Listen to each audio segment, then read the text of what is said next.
staggering sums of money for massive stories.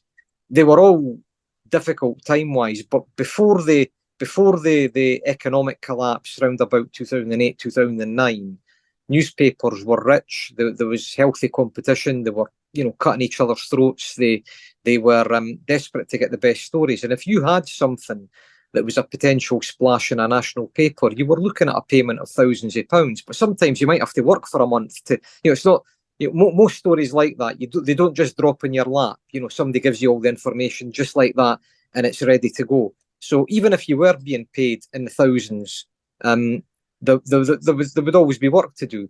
These days, I mean, the sort of stories that were maybe worth £3,000 in 2008, they're probably worth about £600 now. So in real terms, I mean, it's a fraction. So one of the things that I had to do after the economic crash was I had to get better at saying no to people, because I had a bit of a reputation that I was someone that would I had a sense of justice. And so if someone persuaded me that there had been an injustice and they sent me a big volume of paperwork, I would work my way through it and I would do my best for them.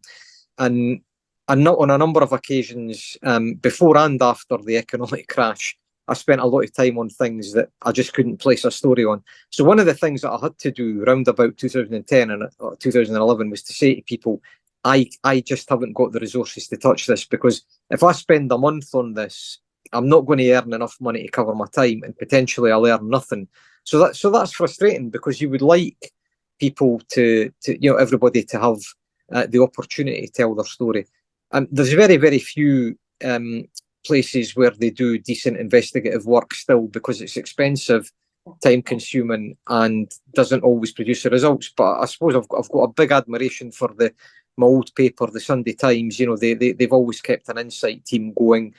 I've been away from the Sunday Times for well over 20 years. I don't know how well resourced it is compared to the past, but they still regularly break big stories.